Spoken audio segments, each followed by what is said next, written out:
In every case in which Ferguson police records recorded the race of a person bit by a police dog, that person was African American. It paints a troubling picture of life in Ferguson, particularly for its African American residents. Yeah, you know, welcome back, folks. David Swerdlick, columnist for TheRoot.com, joins us. David, always great to talk to you. I want to switch the conversation first. My take on this is, yeah, there seem to be, you know, abuses and whatnot, but what I don't buy into is, well, the blacks are 70% of the population, but yet 85% of the car stops are blacks. That's bogus and ridiculous, in my view. But I want to get to this. There's another problem that good, decent, law-abiding blacks had to face. Specifically the witnesses to the shooting of Michael Brown. The Justice Department's own report talks of the 6 most credible witnesses to the shooting who were afraid to give testimony to the police because it was to back up the story of the police officer. No time did he put his hands up and say, "Don't shoot." And they were terrified for their lives. In fact, in one section of Ferguson, there were signs that say, "Snitches get stitches." One older woman had to put a couch against the door of her home so the feds couldn't get in to serve her a subpoena. One person said they'd rather go to jail. They were so afraid. What kind of place is that where decent, God-fearing black people who want to do the right thing are afraid to do it because they're afraid their neighbors might kill them? Steve, now we know what kind of place it is. It's a town that's run completely backwards. Look, we've talked about Ferguson a lot. I'll say it again.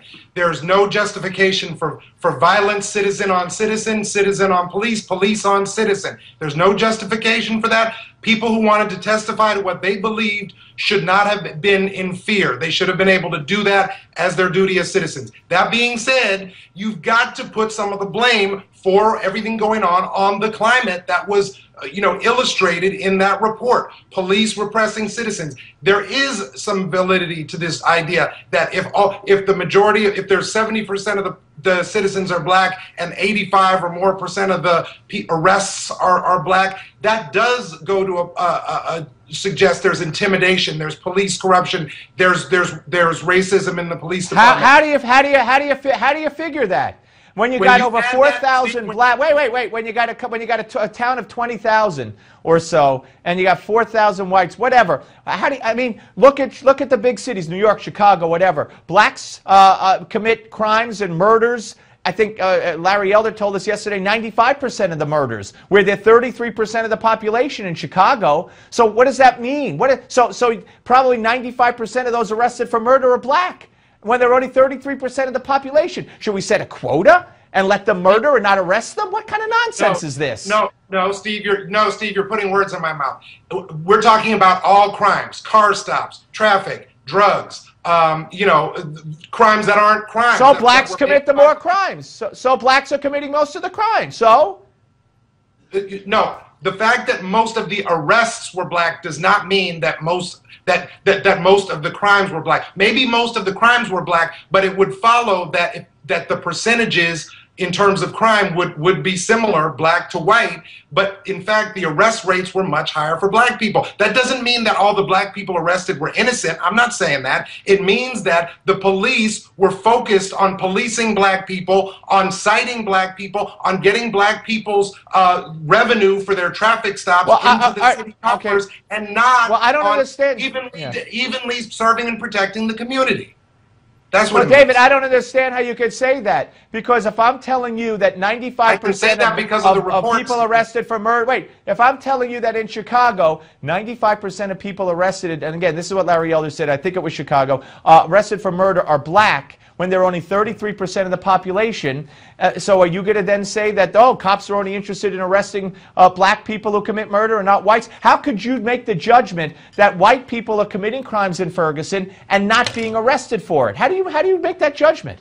I'm looking at the pattern based on what's in the DOJ report on Ferguson. I haven't read the DOJ report on Chicago. I haven't read the DOJ report on New York. I'm saying what I see from what's come out from this report is that there's a pattern of police focusing on targeting the black community for all range of crimes. I'm not saying that none of those people committed crimes, and but targeting the black community and not targeting other residents, I guess predominantly white residents of Ferguson. It goes all the way up to the way that the Michael Brown situation was handled by the police chief and the mayor and the city council, and some of these examples. Nothing. By the way, nothing was done wrong.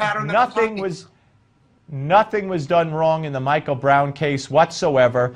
They couldn't get him from a grand jury. They couldn't get him from federal. The cop was totally justified. And I can't. By the way, Darren Wilson. I'm not talking about Darren Wilson. I'm talking about the way the investigation was handled. I'm talking about the way information was leaked. I'm talking nothing about wrong with it, David. Nothing wrong with it.